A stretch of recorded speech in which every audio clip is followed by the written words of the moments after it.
Well, hello, and welcome to a special Halloween edition of Loud Dispatch with your hosts.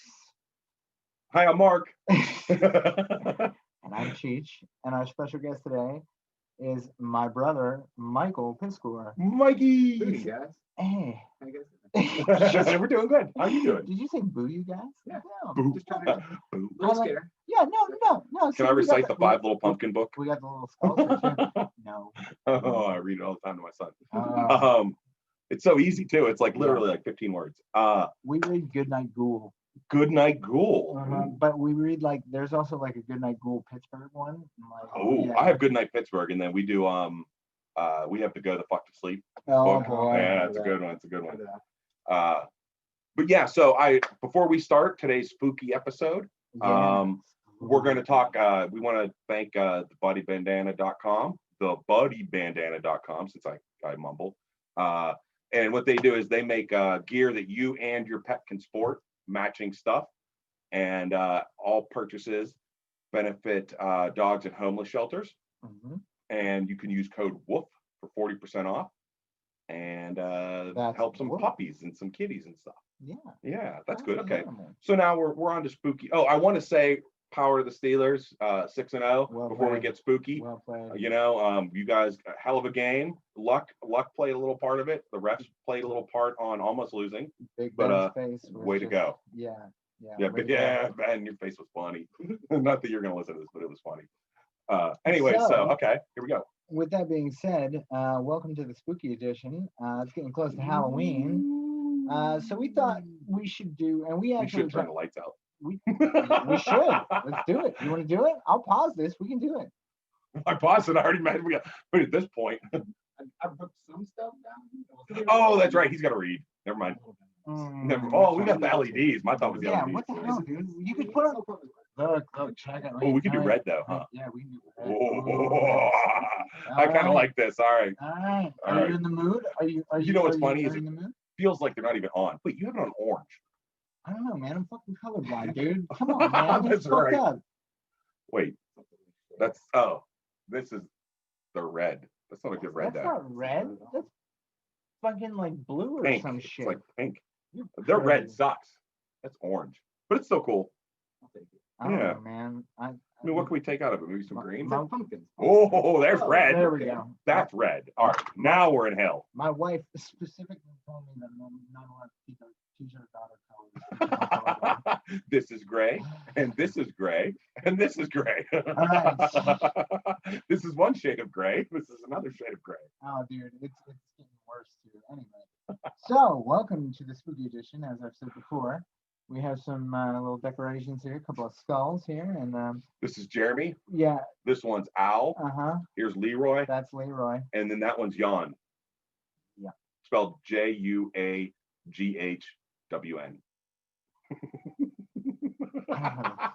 You know what? I got nothing to go on with that at all. I don't even know where it came from.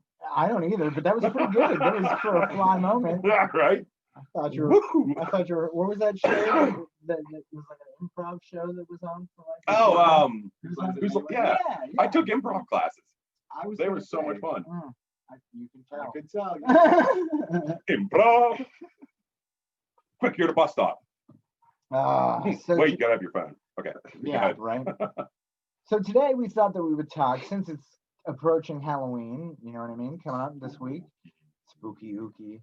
We thought that we would talk about some of our favorite horror movies, horror movie directors, just talk about the art of horror itself. And I'd like to kickstart this whole thing off with saying that, so I went to film school, believe it or not, but like actual like celluloid film. And when we talk about it, like as far as genres are concerned, horror is the easiest genre of film to break into, and it's the genre that everybody wants to break into because it's like country music in the music scene. Dude, it's insane. Like that's how everybody gets their start, or like at least tries, because it's the easiest genre of filmmaking to break into. Everybody wants to be scared. Everybody deep down likes being scared. to some degree, because your heart starts racing, you start pounding, you start feeling like, yeah, but I get that running up the steps, so. Well, you know what I you're mean? about to Like- have a heart attack. There's a difference. You're what, 58? Yeah, somewhere around there, I think. Physically, mentally, I'm like 13. Exactly. So with that being said, Mikey, I understand that you have a list of directors and filmmakers that we would like to discuss. Yeah, so also on that subject of just directors cutting their teeth on horror, James Cameron. Oh yeah. Started off with Piranha 2: The Spawning. There you go. Which has some great fish string. I feel like that's where you end your career, not start it. No, you know what I mean? Yeah, that's a career ending right one. into the Terminator. So wow. Yeah, okay. That's a career move. So you wanted me on to talk about Halloween and horror. So I thought we were talking about lingerie today, but okay. That's a little of everything. It's a mixture. There's some of that in horror too. It's a main part, man. So I thought we'd start with like my Halloween origins, like the stuff that I really remember. Okay. And like one of those things is Child's Play came out in 1990 or 1988. Yes. And you're 7 years older than me. Yes. And you've always loved horror. Yes. But you showed me Child's Play far too young. Yes. And I was terrified of dolls and talking to moving dolls. So Blind Manor has been hard this. Oh yeah. I haven't finished it yet, so no spoilers. But I got you. Yeah. So I remember one Halloween, very young, after seeing Child's Play for the first time, walking right down the street, right like 1 block away from our house, and seeing an adult man in a full-size Chucky outfit. Just holding a butcher's knife.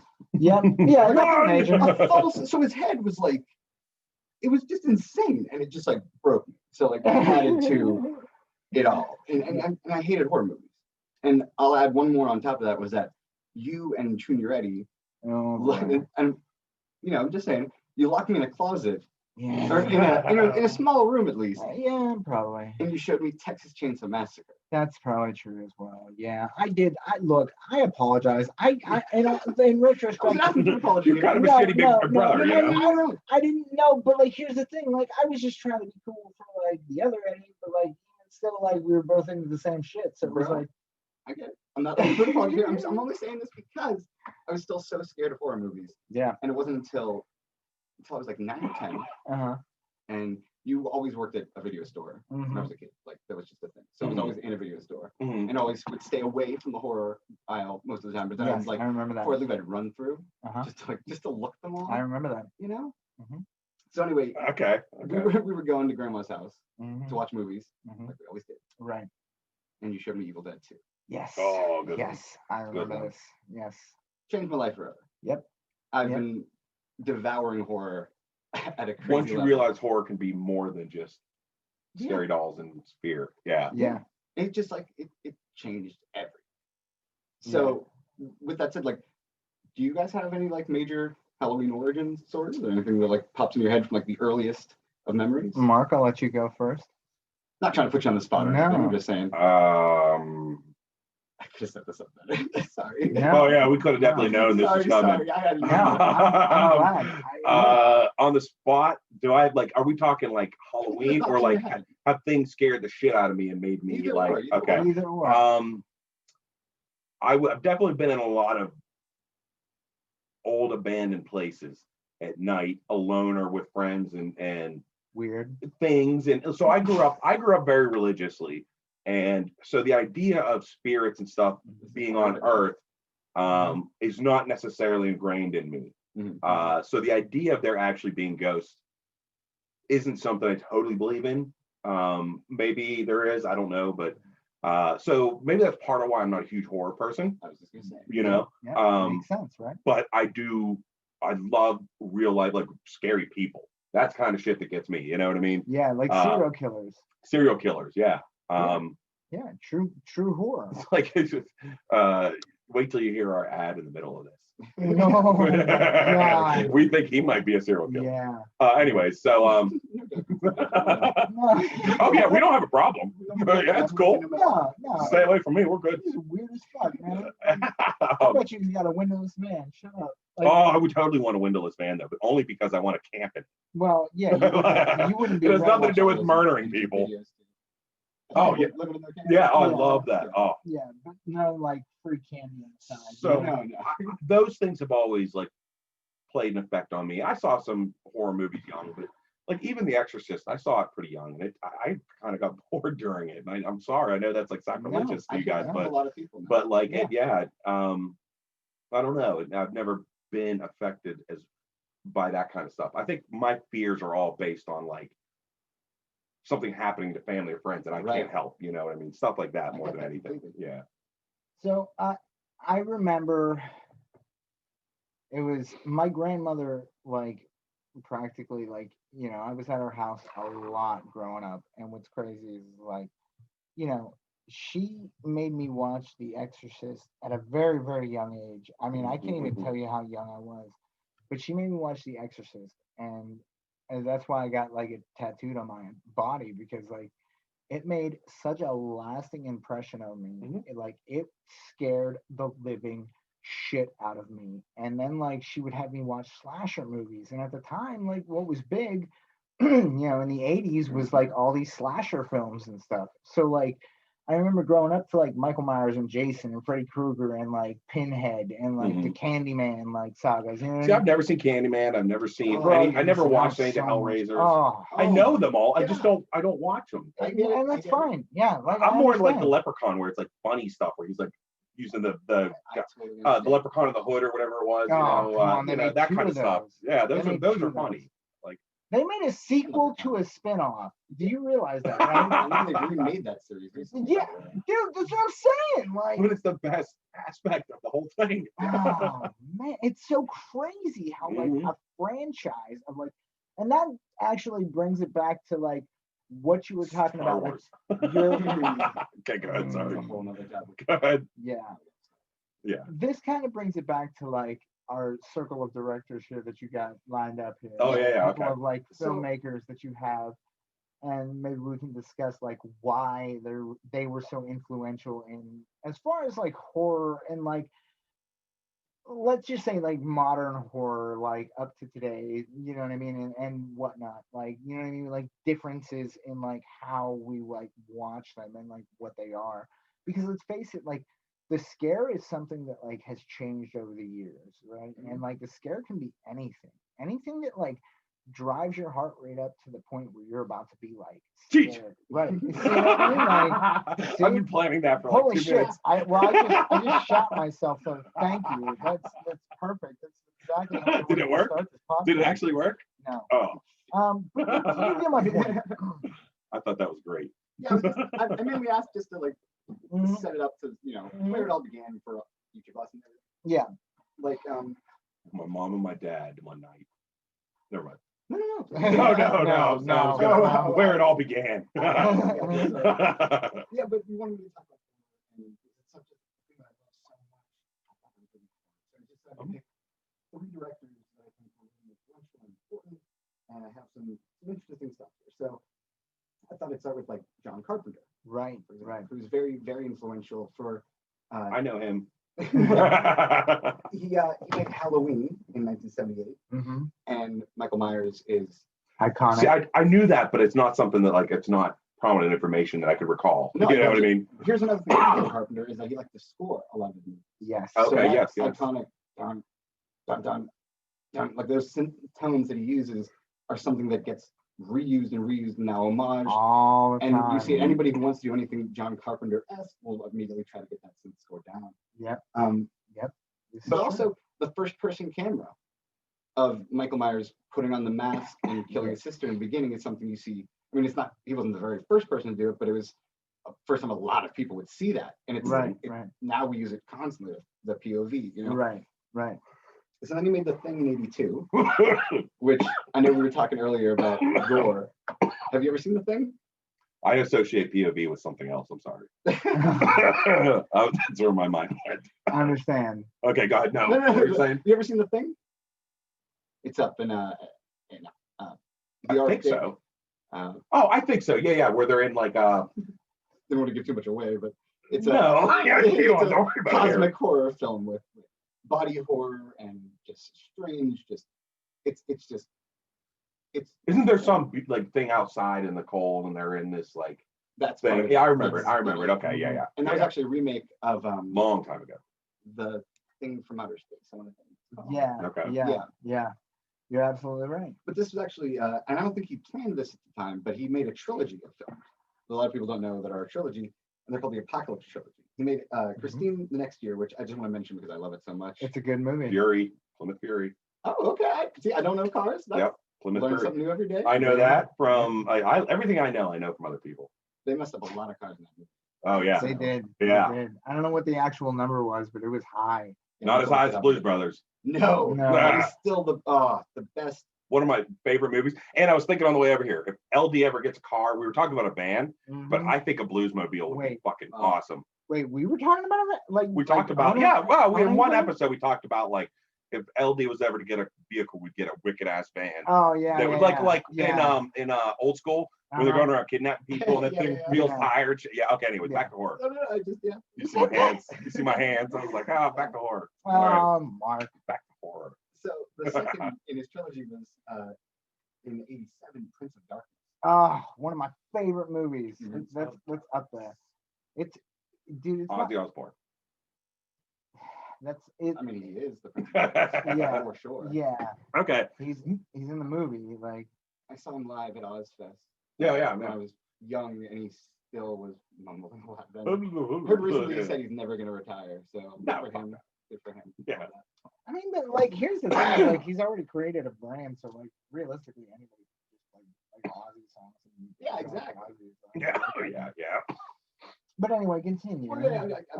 Yeah, Prince of Darkness is definitely one of my favorites. Like, it's just so like out there and like. I'm gonna Google it. Also has Alice Cooper in it. Yeah, Alice Cooper's in it. Lead singer of Right. Right. Yeah, then he made They Live, which I just another good one. Yeah, came here to chew bubblegum and kick ass. Don't remember that. Bubblegum. Yeah. Ran out of bubblegum. Roddy Piper. Yep. Yep. Just classic. But again, a very influential film. What's the name of that movie? They Live.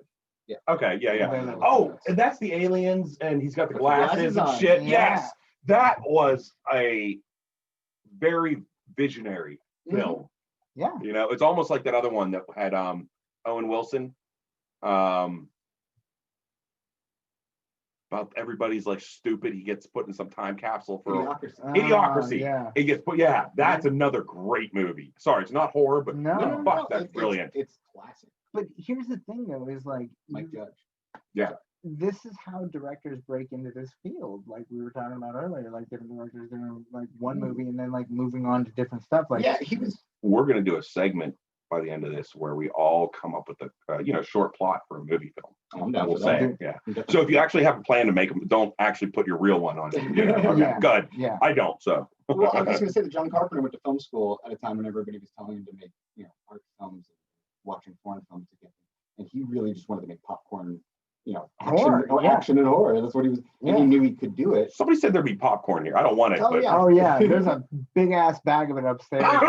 There's also what people don't realize is that like there's a 6-foot popcorn machine that really works in my basement that we stare at it all the time.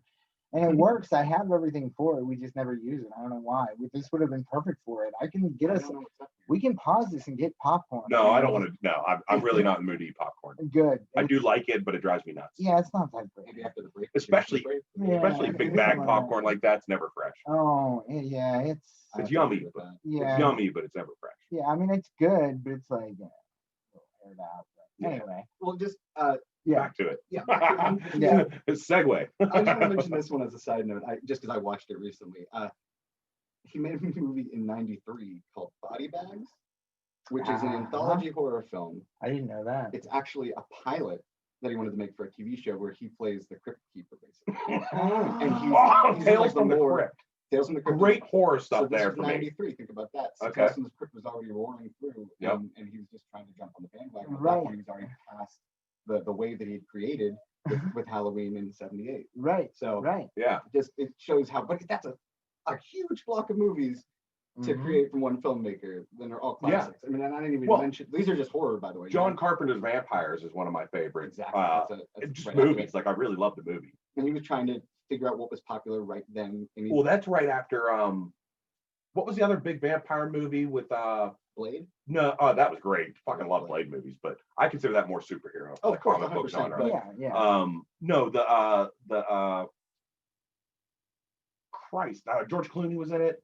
Vampires. From Dusk Till Dawn. Yes. Oh, it was that of course. Tarantino. Was that his? Yeah. Yeah, it's a Tarantino. And Robert Rodriguez directed it. Okay. And that also features Tom Savini, who we got to bring up later on. So I know Tom Savini. Oh, okay. Yeah. Well, this is perfect. I'll bring him. We'll go into it. My next director. Okay. But the last movie I want to bring up is John Carpenter, and I didn't even mention some of my other favorite John Carpenter movies. Escape from LA, Escape from New York, but I love Escape from LA. I don't care. I'll say it. But then In the Mouth of Madness, '94 was one of my favorite films. Yes. I don't know that one. Yes. It is a so good, heady, very Lovecraft inspired. Have you know H.P. Lovecraft? Can I? I do. Can I throw out little tidbits about it? Like, please. So my man. So, what is it? What's the lead character's like the actor's Sam name? Neill. Sam Neill. Okay, Sam Neill. Sam Neill is like Jurassic Park. Okay. He's like an insurance agent, right? And he's investigating this claim that this best-selling horror author goes missing, and like right before he releases his like biggest like final book, you know what I mean? Like, and like read Sutter Kane. Yeah, Sutter Kane, right? And like, dude, it just gets so fucking weird. Like, yeah, bro, it's exactly homage to like Stephen King, like, and it's so crazy. Like crazy practical effects. I've said this before, like when I was in directing actors, one of the things that they talked about is like a good director will have, you can pause a frame in any part of their movie, and no matter what is in the background, it will have some sort of like meaning for the entire film, or at least that scene, or some sort of like symbiotic symbolism. Yeah. Towards that's because I go I'm stuck on the word too. I'm like, it's not a symbiote. Yeah, some sort of symbolism towards like what is going on in that film. And like John Carpenter is a prime example of that, because not only can he deliver on like the scare end of it with like the characters that he creates and the stories that he tells, because it's about the storytelling in it. It's about developing these like attachments in a certain way to these characters. And let's face it, if you watch a horror movie and you're not attached to the actors in some way, that horror movie is not going to do shit for you. And that's the same across the board, like with any film. But like, especially in horror, because there's so much of it out there, and like so much shit that like I broke it. Go ahead. Like, no, just like so much shit that you can do that like the jump scare and shit like that. Like, you know, John Carpenter was one of those directors that was like, I'm just gonna tell you a fucked up story, and atmosphere. I'm more into that than jump scares. You need to watch In the Mouth of Madness. Scare me by putting me there. You know, watch In the Mouth of Madness, because it's a perfect drive all right to another place. All right, yeah, I'm cool with that. Perfect, like In the Mouth of Madness. Yes. All right, another small little tidbit. I just decided to bring up the creepy old guy who's trying to get his son back from the Black Byzantine Church. Remember him? And he comes back later on into the bar and he's talking all gruff. Yeah. You know him as another character from Ghostbusters 2. He is Vigo. I am Vigo. Oh yes, that is correct. It's so small, but I just love bringing that up. So yeah, the next director I want to talk about. Huzzah! The next director I want to talk about is George Romero. You want to do the next one? No. Okay. Yeah, I'm not checking glass. No, I meant mine. I have no, I'm good. I'll chuck that. You chuck that. No. All right, anyway, go ahead. Sorry. So back. No, since we are from Pittsburgh. Yes, George Romero, who got famous off of Night of the Living Dead. We were talking about directors who cut their teeth. That came out in '68. Yes, 1968. When I first saw that movie, I just thought, well, this is an old, horror movie. Right. And it's because he shot it in black and white. It wasn't until years later that I found out it was in the '60s. Well, it was 68, but it was a budgetary reason. Yeah. Shot it in black and white because it was cheaper to film it in black and white. Correct. In 68. So another movie that came out in 68, just for the reference, is 2001: A Space Odyssey. Right. Yes. So that's what films looked like in 68. For some reason, not all of them, but you know what I mean. That's an example of what Well, I mean, Wizard of Oz looked better than fucking, Oh yeah. And that was done years ago. Of course, yeah. I'm not just saying. Then he made The Crazies in 73, which another good movie. Is also it's on the remake I see on TV all the time, which is weird. Yeah. But never heard it. Never heard of it? Okay. Mm-hmm. Wow. Another one I'm just going to bring up. Surprised. Sorry, I am a little bit, but that's all right. Go ahead. Heat in our house. Yeah, but it sounds like it's. Oh man, it's coming through the mic. Yeah. Oh wow, that's crazy. Right over there. No, you're fine. So yeah, he also made a movie and this is just because I was doing research and I just never heard of this before, and I just had to bring it up. He made a movie in 73 called Season of the Witch. Yes. Oh. Okay. Yes. And he made it with a different this poster in mind, which you may want to look it up at home. But, oh wow! Right, it says it says First Night of the Living Dead, then Dawn of the Dead, now Season of the Witch. But like I said, he made it in 73. Right. Okay, because here's the problem. Like 5 years later, the studio took his movie, which he was trying to make a feminist film. They instead cut it up to pieces and retitled it Hungry Wives. Right? And but I like that. I like that cover way better. I got caviar in the kitchen, nothing in the bedroom. They tried to sell it as a sexploitation film. So they literally, and it wasn't until 70, it was after Dawn of the Dead came out, which was in 78, which was 10 years after Night of the Living Dead, that he was able to make a new release of it with his cut. I just thought that was crazy.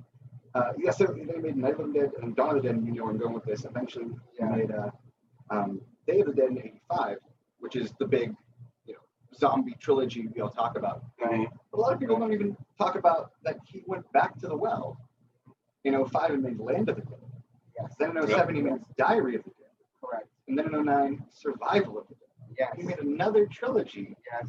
I didn't know that. On a much smaller budget because and people let him do it. Much smaller in relation to the time and everything. Yeah. What was the first one in that trilogy? Land of the Dead. Okay, so Land of the Dead was like the big comeback. Mm-hmm. And when he did that, he had a premiere here in Pittsburgh. And I actually talked about this before. That's where I met Sam Raimi and Quentin Tarantino. Briefly. I didn't even meet them. I just kind of saw them, reached out for them, and then got destroyed. With of them. Yeah, I could. If I was close enough, I could smell them. I could smell them, and that was before he got fat. But I was going to the premiere of that, and the dudes from Shaun of the Dead were there and shit. That's where I met them at. It was crazy. Tom Savini was there, and so. Yeah, one other thing real quick is that I forgot that in '78 he made a movie called Martin. Yes. It's completely underrated. Yes. It's about a young boy who's a vampire. We still don't know by the end of the movie pretty much. Yeah. It's really well made, and that's his first film he made with Tom Savini. Oh, really? Yeah, and then from then they just worked together. Yeah. So that's, and Tom Savini, like I mentioned earlier, he's just been so many. He has a school here in Pittsburgh. Yeah, he does. He's a rock star of special effects. Tom Savini Special Effects and Makeup Program at Douglas Education Center in Menneson, PA. And the only reason I'm repping that is that's where I went to school, not for special effects though. And I also worked and taught there for a while. Great program. Many students go on to great big things. I'm just saying, this is a thing. It's huge. And you know what I mean? So I that's how I know Tom Savini. So I met him once before. I sold him furniture years before that. He gave me his card. I was like, and he said the name. It's like Tom Savini, and I was like the Tom Savini, and he shows me his card. It's him as a sex machine or whatever, and that's his card. I was like, oh yeah. So I kept that for a long time. But so then I went to school there, and I met him a few times, and he used to bum cigarettes off me outside all the time and smoke with me. And then I worked there, and I got to know him. He wasn't there a lot, but he would show up once a semester, hang out for a few days, and I talked to him. I told the story on here, I think, but when he came running past my office with the giant bobblehead of Charlie Sheen after the whole winning and Tiger. Oh yeah, I'm sitting in my office. It was right by the film studio. They have a big film school. George Romero Film School's there, and Yeah, I was right by their door at the entrance there, and it was locked. This thing comes running past me, and I hear the door, and then they come running in. This giant bobblehead leans to my office. They're like, "Can you get the door for me?" And I was like, "Not until I know who you are, first of all." So he takes it off, and there's Tom, and he's like, "Look, I just made this last night." It's this big, like, it's on springs, so it would shake. It was so fucking cool.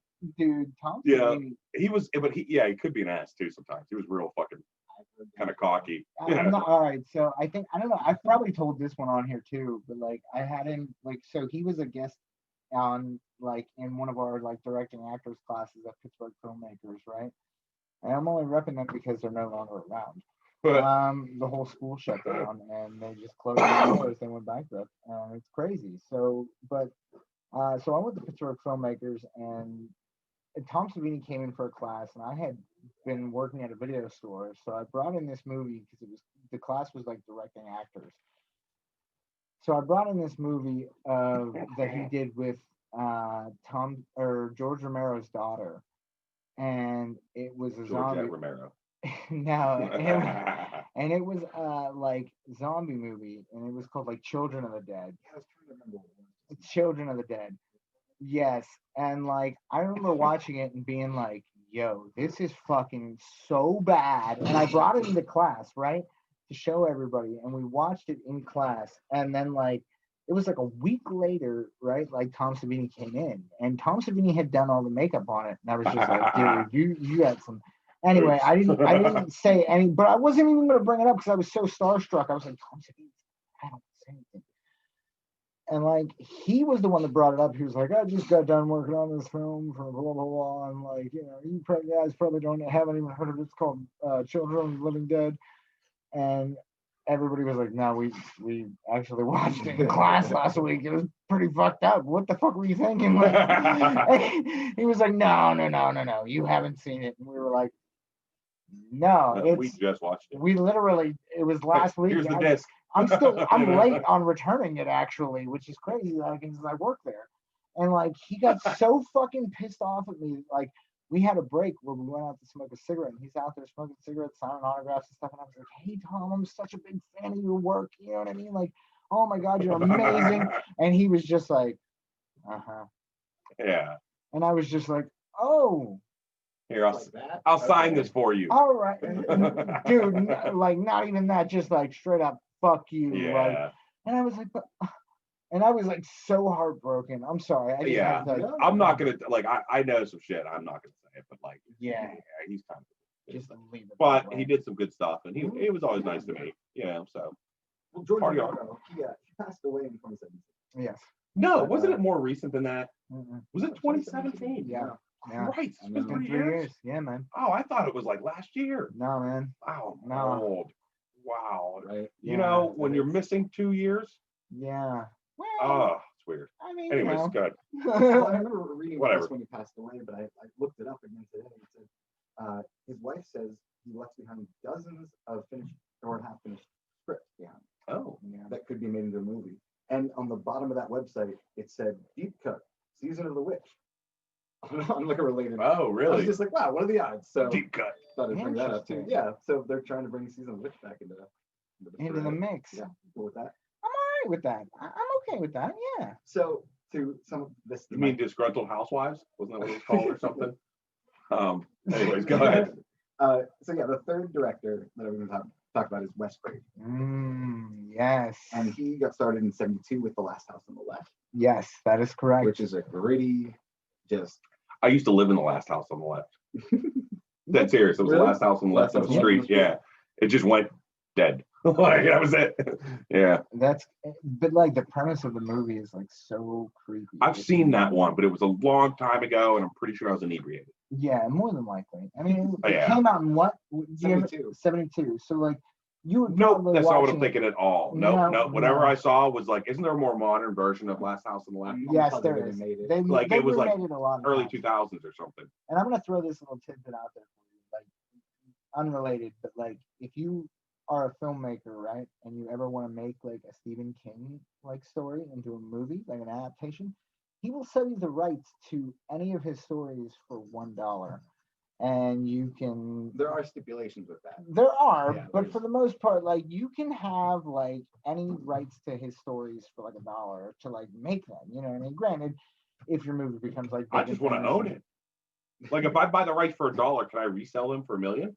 That's not exactly how it works. Yeah. No. Well, I'm sure that's probably stipulation. Yeah. Okay. Make it within like a certain amount of time. You can't ask for a second one. Right. Oh. You only get one. Like. Yeah, because you can't write something that he hasn't written. I want to buy all the. I'm going to buy all the rights to all the shit. No. It'd be like $30. Stanley Kubrick's The Shining. He does. This is true. Yes. It is very different than the book. So. Yeah, but it's okay. But it's like The Shining. I like Clockwork Orange. I love Clockwork. I'd like to see it redone though. I'd like to see a new version of it. Do you know who originally? You know who originally did that? He's from Pittsburgh. The Pittsburgh-based artist. Andy Warhol. Yeah. Andy Warhol did. And I only remember that because we talked about it on the podcast. Wow. Yeah. I actually learned something from this thing. Holy fuck. He made the entire movie in one shot. Yes, I remember you telling me that now. Yeah, and it was like an hour long or something. Like, can you imagine anybody that's seen Clockwork Orange, like could you even imagine watching an hour-long version of like just straight up like a Clockwork Orange, like no cuts? Like that must have been like one insane to try to film. Like like I've seen some of it, and it's more of an art depiction of a lot of the events. Yeah. You know what I mean? More but like a play setting. It's still extremely impressive. You know what I mean? Yeah. To try just to do it, even if it's not good, it's impressive to get. I read the book a long time ago because I was on a book or a list of banned books, and I just love the idea of reading as many banned books as possible. Right. So obviously it's been unbanned, since. Banned. But was it really a banned book? It was a banned book. Yeah, and the man. movie was I want to say it was banned in London, where it was for the longest time. That makes sense. Yeah, there's a lot of issues with that movie. Interesting. That's also a classic. In a way, it's psychologically horrible. That's one of those movies that, like, even if I hated it, I would suggest that everybody watch it. Right. You know, there's some movies out there that, like, you just got to see it. Yeah. You need to have an opinion on this movie. You know what I mean? It will get everybody seen it. It's just a great conversation thing. Like, something about me that I guess I just realized is I try and learn as much about everything as I can so that I can communicate with as many different people as possible effectively, knowing that I'm not an expert. I don't front like I know what I'm talking about. But you have enough to know what you're talking about. I can carry the conversation with them. I can, claims to know everything. Is an idiot. Yeah. Right. You never know everything. But like people that, if you think you can bullshit an expert on something, then you're an idiot. You know what I mean? Right. You can't come to me with knife knowledge or gun knowledge and stuff like that and bullshit me. Right. You know, I already know. Like, you're not gonna, and I'm not an expert in any way, but I know quite a bit about that stuff. And so, like, with horror, like, I feel, and in movies in general, there's just some things you got to see so that you can have that experience to share with other people that have had it, and it makes it easier to communicate to more people. And I put that, like, Forrest Gump's one of those fucking movies. Yeah. I think Game of Thrones, there's people that post that, like, I'm one of the 1% that haven't seen an episode of Game of Thrones. You're an idiot then. You know what I mean? It's a good series, and if you don't like it, you still see it, so you can tell people you actually hate it because you've seen it. Yeah. You know what I mean? I don't tell me you don't like it because you haven't seen it. I have never seen Seriously? Star Wars. Oh, no, we talked about that. Yeah. Yeah, but that's one of those. You should. I feel like you should. Yes. Star Wars. I just got the look of shame. I know. No, I love Star Wars. I'm not a mega fan. Like, I can't tell you. I can't be watching one and tell you even. I could say it's like 3, 4, 5, 6. But I couldn't tell you the name of it. Yeah. But what I could do is, like, I do suggest that people watch it. It's worth it. It's a hell of a story. Look, and this is where I might need more beer. No, we're gonna take a break. We're gonna take a break. Ooh. And that'll be where our that's cool. That's ad fine. Can go. Oh, it's already happened. Oh. So weird. I'm Mark Angry Brains, and this is the Ghost Man radio station. Anyway. Sorry. Anyway. Sorry, Henry. Mark, we don't mean it. We don't mean it. We're gonna take a break here for a second to get some refills and whatnot. And when we come back, we're going to talk about the third director, and we're going to talk about Serpent in the Rainbow. And your thoughts on that? Sherbet in the Rainbow? Serpent in the Rainbow, yeah. Serpent in the Rainbow. I thought you said sherbet. Serpent in the Rainbow. Like rainbow sherbet. Yeah, no, like serpent. Okay. Like snake. No, fair enough. All right, so we're about to pause. Hey, we're going to do what? And we're back. Ooh. So, like we were saying, we were going to talk about the Serpent in the Rainbow. We actually found it over there on VHS. Hey. For those of you that are old enough to remember VHS, it predates DVD. This is how we used to get movies. We used to go to the movie store and rent VHS tapes, and there used to be a little sticker on there that said "Be kind, rewind." Can you see it? Here, let me get it closer. I knew that would get you. I knew that would get you. I have a nice collection of VHS tapes that I'm pretty proud of, and some like mini D or not mini DVD. What was Betamax tapes? Betamax. Yeah. Anyway, so we were talking about So Serpent in the Rainbow is a Wes Craven film. It is very voodoo-esque if you're into like supernatural type movies like The Exorcist or like, you know what I mean, like I said, like voodoo-esque like movies like I dig the concept of voodoo, and I just like the word.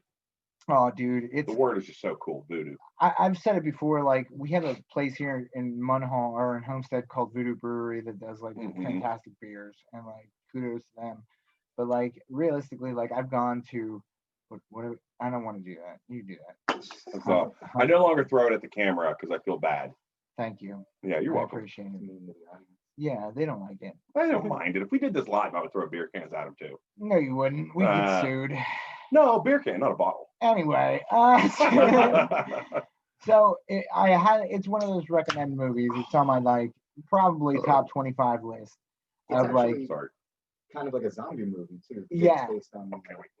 Let me reassume my position. Toxic blowfish poison they would use on people and then bury them underground and then dig them up and they'd be brain dead because they could breathe as well. Right. Underground. But that actually, to bring that back, George Romero created what we know of is today as the zombie. Modern day zombie, yeah. But before that, there was, zombies in movies like The White Zombie, with Bela Lugosi. And that was also the same voodoo. A little gypsy reference there. Bela Lugosi. Gypsy. He also, Wes Craven also made The Nightmare on Elm Street in '84. Yes. Which is what he's well known for. Yeah. And that's obviously. So I worked at. I was going to ask you Douglas about him. No, I love the idea of Freddy. I think it's cool. Never was a huge fan of the movies, but I love the idea. And so when I worked at Douglas, one of the classes, they have to make a prop and they have to make it as real as possible. The one guy made Freddy's glove, and he had the copper plating all over it, and it was aged and everything. And he had 5 real blades on this thing. I mean, they weren't. I wouldn't let him bring it in my office sharpen. We had rolls and stuff, but like you could sit there and almost spark them. Be like shing. And I mean, this thing was wicked. Oh, it was so cool. I thought, man, that would be an awesome like prop to be able to make and sell to people. No, it would be, but it would be also like in the wrong hands. Yeah. I mean, but anything in the wrong hands. Yeah. I mean, wow. That glove is like iconic. It is. It is. In the very first movie, the first thing he says is a team that is running through the alleyway. He looks at his hands and says, "What is that?" And he says, "This is God." Yeah. I'd like to point out too that like Johnny Depp made his start in the first Nightmare on Elm Street movie. A lot of actors got their start. Yeah. Okay. Yeah. Wait, we're gonna do 2 things real quick before we continue because we're on Wes Craven. One, we're gonna ask a poll here. Is The Nightmare Before Christmas a Halloween movie or a Christmas movie? I think it's both. It works both times of year. Yes, it's kind of like a Hallowthanksmas. It's a seasonal movie. It's a Hallowthanksmas movie. I'd say that it's both. But the thing is that I definitely watch it more at Halloween. Me too. I like it more at Halloween over Christmas. There's so many options at Christmas time. Ernest Saves Christmas. I mean, right? Big Ernest fan. With that, yeah. Yep. I was going to mention that today, actually. Yeah. That's a whole other genre of film, though. Like, when you think about it, when you get to, like, Christmas season, like, right after Thanksgiving, because there's no Thanksgiving movies, really. Like, without planes, trains, and automobile. Family movies. Which, by the way, the Thanksgiving series, the new / not new, but it's of the last, like, decade or so, they made Thanksgiving, then they skipped Thanksgiving 2, and they made Thanksgiving 3. Okay, I like that actually. It's ridiculous. Look, Mikey and I, like, we try to watch, and this is like pre-Vienna, like, kind of not so much now because she just dominates television, but like before that, like, we would try to find, like, whatever holiday it was, the most gruesome horror film about that holiday that we could find, right? And these are so easy to do. Right, and these are like cross genres. We're talking about like Black Christmas and like Valentine's Day, right? Yeah, like, you know what I mean? Like April Fool's Day, like that's another iconic film. Like, you know what I mean? Like, and these are all movies based around holidays that we celebrate. Like, it's like it's such a cross genre thing to do, and especially with like Christmas too. Like Christmas is one of those holidays that's like a huge big budget. Like, so you can run Christmas and like you can just run a seasonal movie, and I feel like Nightmare Before Christmas is a seasonal movie that you can watch from Halloween all the way till and through Christmas because it just has like everything in it. And like Tim Burton was playing that so well that like you almost can't even tell that you're watching like you said, like, what is it, a Halloween movie or a Christmas movie, because it can be. And it's Tim Burton should be discussed during all this because he's so influenced by horror. Yes. I brought up Hammer Horror earlier when we were talking about that, and he brought that back with Sleepy Hollow, the ultra red bloods and the tones of everything, the gothic nature of it all, and he just lives and breathes horror.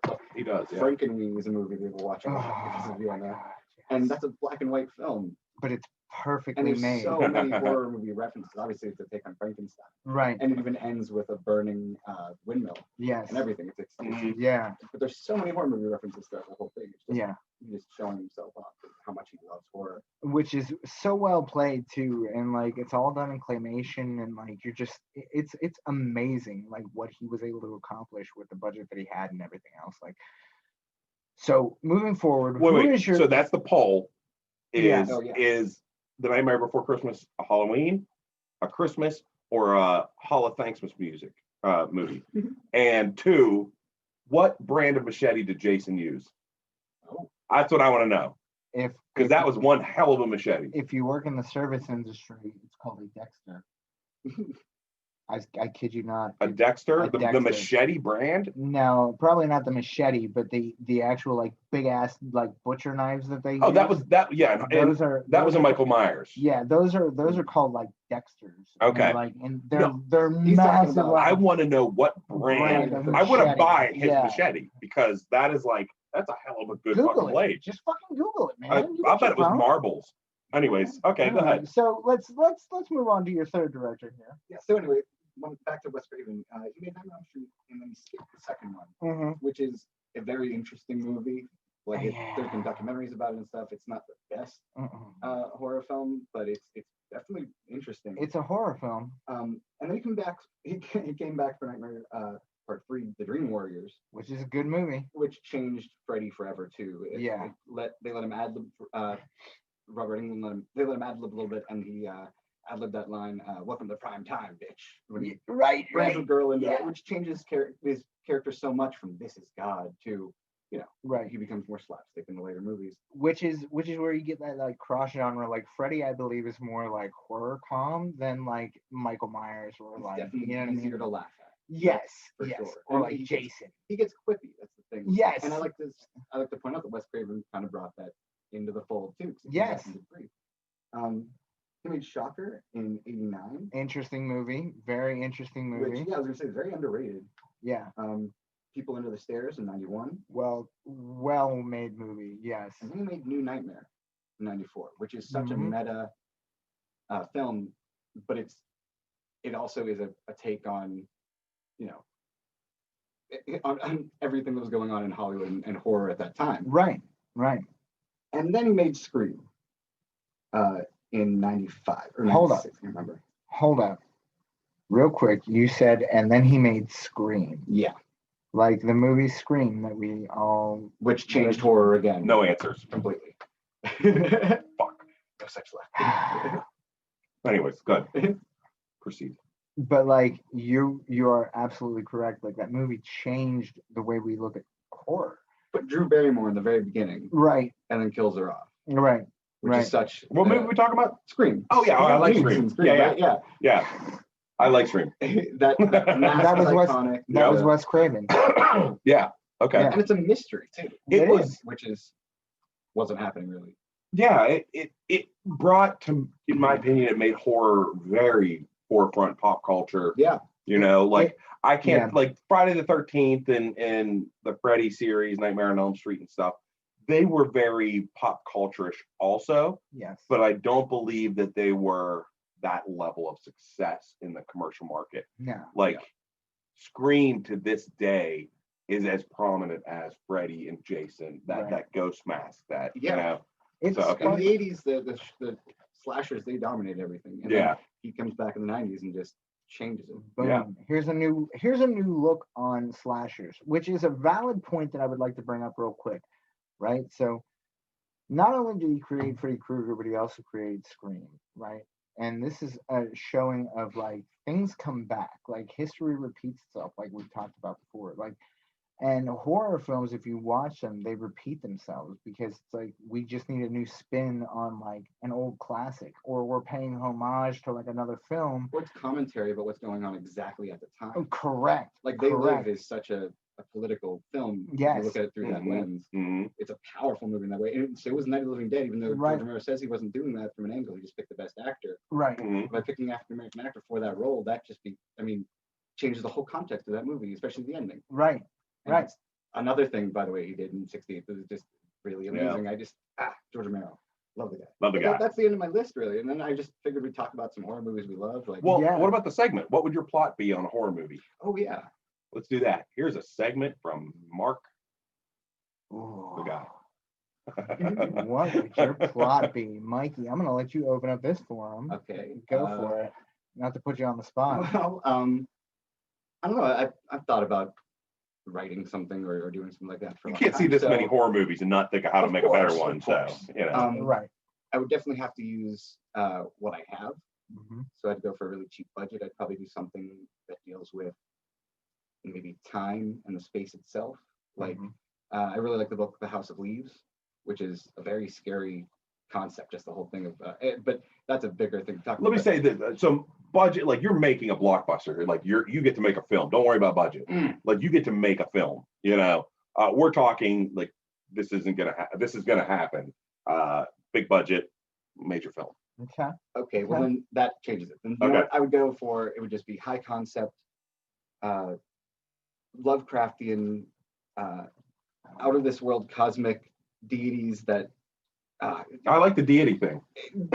It would be like, characters seeing things that they just can't comprehend and breaking their brains, and then trying to relay what they've seen to other people, thinking that knowing what they've seen is real, but are they crazy or not?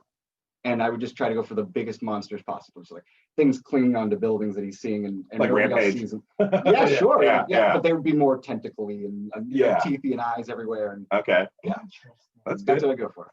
I have one of your. I was going to play off his idea actually. No, go for it. Man. All right. So playing off your idea. Please. Okay. So mine would be religious side. Heavenly beings start to populate the earth, like the end is coming kind of thing, right? All right. Now we can see them. All right. Some people see them as humans, some people see them as heavenly beings. And the people that do see them as heavenly beings snap when you realize that good and bad, heaven and hell are real, that all your decisions in life made a difference. They snap, they kind of go crazy because they see their fate now, you know, and maybe those people were people face the actions in their life. Like those people were the bad people in life, you know. And perhaps it makes a good turn, maybe it changes, but the end is coming. And so it's really going to be a biblical, more revelation side of thing. But before it happens, you can see it from like multiple characters. Different whole storylines of different countries, and you know, it would all be going to the same ending. And that's kind of how I would do my movie. Well, Deus Ex Machina there at the end. Yeah. Yeah, I mean, like, they don't all meet, but like everybody's story is heading to the revelations as the Bible's come. So then at that point, the end of the world happens, the movie's over. Right. You know, we don't answer that question for you. Yes. Right. And it's kind of, like people are trying to do good deeds, but they come off as crazy because they're like running up to people, and then, maybe mass chaos happens a little bit. Interestingly enough, Francis Ford Coppola made an experimental film of it was like a timeline, right? And it was like literally like time code, and then like 4 people that were like supposed to be in real time, like doing their thing. And like when you watch it, you're seeing this live time code of the film in the middle of the screen, the entire movie. Okay. And then you're watching all 4 of these people doing these like daily activities, like maybe one guy is like robbing somebody, maybe somebody else is like going shopping, like, but it's like the daily activities and like what they're seeing, and like so crazy, like 4 perspectives on the same day, kind of thing. At the same time, like, you know what I mean, like along the same spectrum, like. I dig that. I like it when the movies, like the characters actually collide in the movie. Yeah. But I also like it when it's from different viewpoints of different, like, isn't the book World War Z kind of written like that, where it's different people's perspectives? I've only seen the movie. I'm not a big reader. Yeah, the movie's not it's not the same. It's not no, and I would like to read that book. I will. I'll make you guys a promise. But anyways, okay. So what's your concept here? So, sell me. When I was in film school, they used to tell us there was a simple equation for horror movies. You take where you feel the safest, right? And then you mix that, you add to it what scares you the most, and you divide by a story, right? Like a hierarchy, character development, storyline attachment, because you have to pull from the heartstrings. You want people to attach with these characters, no matter how ridiculous your story is and how out there it is. Based on that, I'm living my horror film. My safest place is my house, and the scariest thing I can imagine is my wife yelling at me. Right. So you feel me. Right? I know exactly where we're coming from, so guys. This is real shit. This is like how you start a horror film. Like if you think about like Psycho, Jaws. Right. You know what I mean? Like there are so many movies where like you can literally like take that and just like extrapolate, like just about every movie. Like, where do you feel the safest at? Your house, a church. Wherever you find sanction, you know what I mean? Like, and then you put what scares you the most, whether it be zombies, whether it be horror movies, whether it be like supernatural. I watched a movie this month. This is okay. I'd like to bring up another movie that I know that you've seen, but Mark hasn't. Rubber. Oh yeah. Rubber is a Killer movie. Condom? No, it's about a killer tire. Though there is a movie called. You know what? I think I've seen that. There is a movie called The Killer Condom. Okay. What? Oh. It's I love Trimmer films for the record. I've seen Same. Same. Huge fan of Lloyd Kaufman. Oh yeah, man. Met him a few times. Yes, he's came to our shows whenever our band played. That's a true statement. He's cool, man. But yeah, didn't mean to derail you. But no, is actually a killer tire. Yes. Okay. It is. I think I've actually seen that, but you might remember. It does. It's like I remember the tire like going, like bouncing and rolling, and yeah. I just didn't know the name. So the difference between like that movie, Rubber, right, and like a Lloyd Kaufman film is like Rubber. You're watching it and you're like, what the fuck is gonna happen? Like I wasn't expecting that. Like, okay, this is like definitely getting fucking weird, but it still makes sense. With a Lloyd Kaufman film, it's just like, and fuck you, we'll do whatever the hell we want. Like it's literally so out there that like it could be anything you want. Classic like, High. Dude, it's a classic, right? Yeah, classic. Romeo and Juliet. Like, there's so many of these movies that like we reference that like we don't even realize that we reference in normal life. Like, you know what I mean? And like James Gunn. James Gunn. Like, we wouldn't even really started at trying to suck me off. Right. Like, we wouldn't have even known James Gunn if it was that. Yeah. See. Yeah. Troma is it's a beautiful place. It still is. Yeah, dude, it's still kicking. But like, what was the Poultrygeist? The chicken restaurant one? Poultrygeist, yeah, dude. It was about like a chicken restaurant. Yeah. Like, Well played, sir. Well played. He's out of New Jersey as well. And you know who else is? Kevin Smith. Oh. Since we're derailed here real quick, Kevin Smith is like one of those. I was actually in a band that was a Clerks cover band. We didn't do like Clerks songs, but we did Clerks songs, like songs about the movie Clerks. So you weren't really a Clerks cover band. You were a Clerks tribute band. Correct. Yeah. Okay. And that was the first band I was ever in. We were called the Sidewalk Berserkers. And yeah, and it was a Clerks cover band. My love for you is like a Berserker. We had like wolf in sheep's clothing and stuff was like one of our songs. And like, if you've ever seen the movie, you get the reference. But like, I think Kevin Smith is one of those dudes. Same like Jon Favreau. Like, oh yeah, Jon Favreau. He's really come like such crazy distances from like Swingers and shit to like directing Marvel movies. Like, what the hell? Jon Favreau. Kevin Smith, by the way, he has also directed some horror films. Tusk. Which is Tusk is fucking weird with Justin Long. Yeah, that's a movie. It is. It is a movie. Oh, Red State.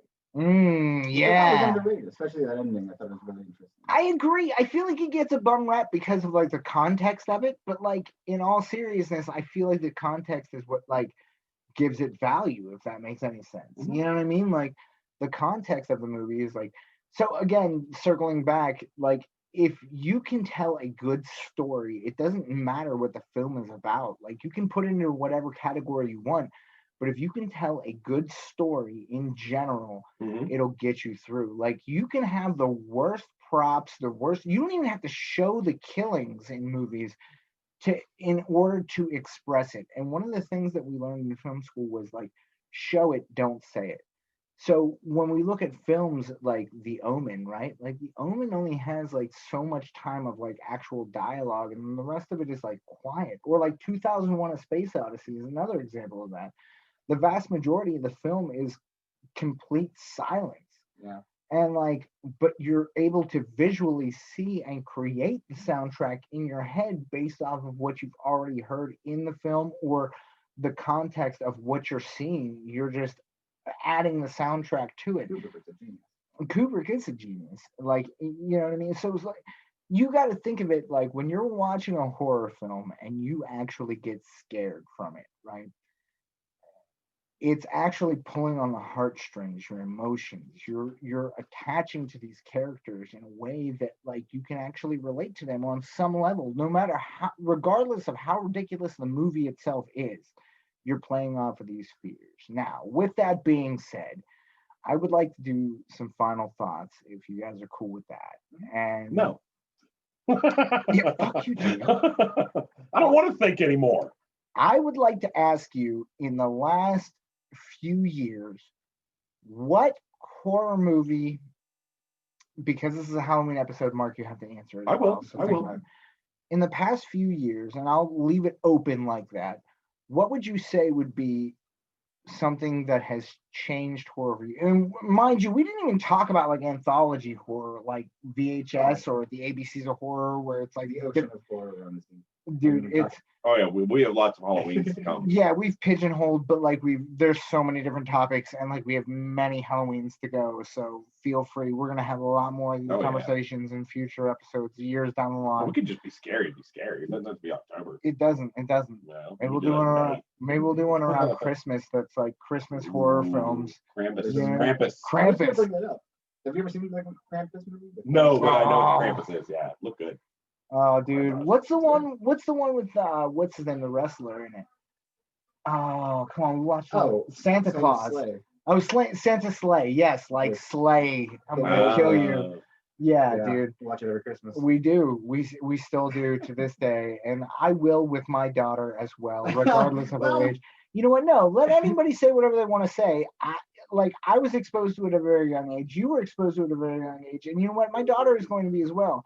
When we were watching, skip the strip club scene. Yeah, I mean, there's some stuff you got to skip. She knows what's going on. I mean, desensitized early. Anyway, so I was taking it away. Go ahead. What would be your favorite new age horror film, like something in the last few years that you think would be like stand out to you that you've been watching? It doesn't even have to be a movie. It can be like a TV series. It can be whatever you want. Go ahead, Mikey. I really loved Hereditary. Ah, yes. A24 Films. Yeah, they make a lot of good movies. They do. Yes, they do. Hereditary was really good. Yeah, there's just so much to that movie, and I've seen it a couple times now, and that ending just stands up every up single time. Yeah. I also, just to bring it up, I really like Mother. Yes. It's not a traditional horror movie, and it's pretty obvious what it's supposed to be, but that ending still feels like every fever dream I've ever had. Oh, just running through that house and just, dude, it very well played. I have to agree with you. Like, Mother is one of those films where I don't know if you've seen it or not. It's an A24 film as well, and it is just so crazy. If you haven't seen it, like, Darren Aronofsky. Yeah, Darren Aronofsky, yes, correct. So. Like, just watch it, because it is so out there that, like, you can't even give an explanation for it, because what it's actually about and the meaning behind it are two completely separate things. So to say it's about this, you're actually saying it's about this, but how do you say that without giving it the whole movie away? You know what I mean? Like, it's I got a theory I'll tell you about after the podcast. Yeah. Oh, on the spot. No, I had one. We were talking about I lost it. Like funny, or not funny, but fun horror films. Like, did you see The Babysitter? No. Oh, that's a good one. Yeah. No, wait. I had one that Final Destination movies. Yeah. Really, I put them in the horror, and that's the realistic type of horror that affects me. Like the feeling you get when you watch horror, and you know your heart races. When I watch that shit and think like, and I'm driving behind a lumber truck on the highway, and it's like, oh Christ, you know what I mean? Is this really gonna be it? I have Final Destination moments a lot in my life. All the time, and that's what I mean. So that one really affected me, because like you think about things like walking between two cars and out into the middle of the street, and then a bus plows you down, or you know, I forget some of the others, but one was like a LASIK injury in the one movie, and you know, and like death, and that's what gets me. My butthole puckers from like real stuff. You remember the one where she's in like a tanning bed? Everybody remembers the tanning bed one, because it was fucking Wasn't she crazy. naked? They are. No. Yeah, but it doesn't. Not even that. Just the fact that like the tanning beds drip. Like there was water that drips onto the tanning beds. Yeah. That, like, cause them to miss. There's water that makes a metal can shimmy dance all the way into a hair dryer or a hair iron. It's on that then burns the can, and then far-fetched, but it's like that show 1,000 Ways to Die. Right. You know Again, I mean? It's like the Darwin Awards. Like it could happen. Oh yeah, like, those people are idiots. Yeah, are they? Because anybody can do that. Yeah. No. So I stand a much better chance staying alive by not tying 100 balloons to a fucking lawn chair and taking a BB gun up with me.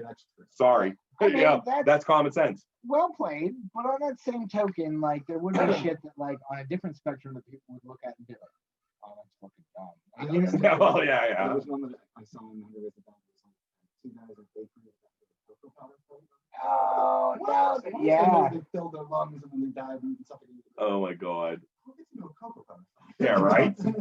Look, baker's lung is like a real thing, by the way. Oh, I believe it. Yeah. It's kind of like from breathing in like too much flour and stuff like during the day, and you know, if you worked in the industry like you know, we still work for, like, flour lung, like baker's lung is like a real thing. Like it's crazy. And, like, it's fucked up because like we still, like, it's baking is so old fashioned still, and like we haven't, like, there's been some things that like have been modernized, but like for the most part it's still like a very traditional fashion. Like we haven't, like, you know what I mean, like we've come up with like deep fryers and like air fryers, and like that's where we stop. We just like, we're like, we got like pressure cookers, we got all kinds of cool stuff, and like, so, you know, fuck it, well, baking is baking, we'll just leave those guys alone.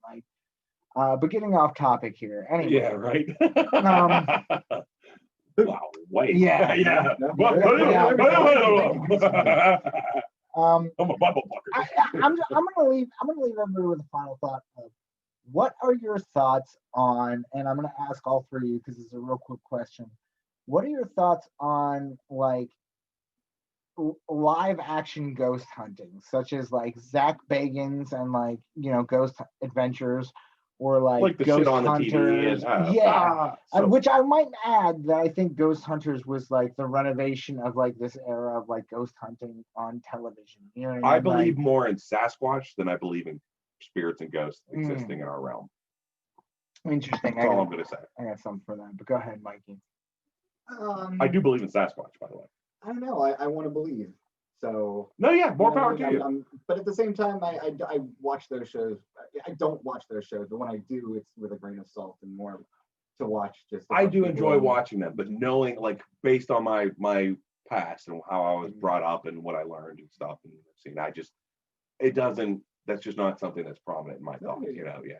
I feel Sasquatch is fucking real though.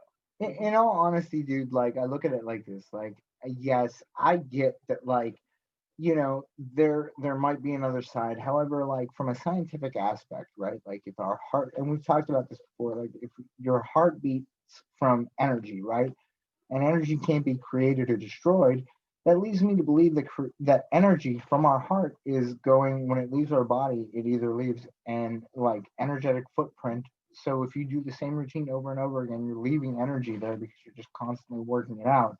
And that energy, will be there for a long time. This is one of the theories, the scientific theories out there. And like it's been, proven, like you can leave an energy imprint, like anybody can, if you do the same routine over and over and over again, every single day for years and years and years, which is where the term residual haunting comes from, right? Like since we're talking about Halloween and scary stuff, right? Like a residual haunting, like a ghost that constantly appears, a woman in the window, or like this and that could be easily explained as to like an energy imprint. If somebody did that for years every day, walked to the window and looked out, looked at birds or whatever, like you're leaving an energy imprint there. And from interesting that aspect, concept. I right. From that aspect, right? If you have certain things that gather energy, like limestone, running water, stuff like that, like, or now they've created devices that actually put out like energy spectrums so that you can pull stuff in. And I'm wearing Mikey got this for me actually a couple years ago. You probably can't see it, but it says howdy on it. And it is, Mikey, if you would like to explain it, go for it. I believe that's the Demon Pazuzu. It is the Demon Pazuzu, which in the original Exorcist, Reagan the exorcising diamond. Well, yes, but he's a diamond. He introduces himself as Captain Howdy on the Ouija board to Reagan. Oh, hence the howdy. But it's one of those references that, like, if you don't know the Exorcist series, you're right. You'd have been like, what is that? Like, you know what I mean? It's like one of those very obscure reference, and it is very obscure because they only make reference to it a couple of times in the original Exorcist. Alien. Oh, nice. Alien. I'm gonna point out that I'm wearing a Steelers jersey because they won today, and it's got stains on it because I don't wash it during the season. Oh, that's just hair. No, you can't. It's bad luck, and it's custom. It says my last name. Yeah, because I fucking played. I was the 12th man, baby. I don't think you did, dude. But you know what? You kidding? Live that life. I was a starting goalie. Live that life. Live that life. He was. You know what? And on that note, happy Halloween, everybody. And happy Halloween. Thank you, Mikey, for coming on, my little brother, man. Pleasure. I'm so happy that we got to have you on finally, and I hope to have you on again, man, because tonight was very informative and very fun. And even though Mark got lost, it was a good time. So. I totally zoned out for a while too. Absolutely. Hey, anyway, happy Halloween, everybody. Have a great night. Take care, everybody. Whee!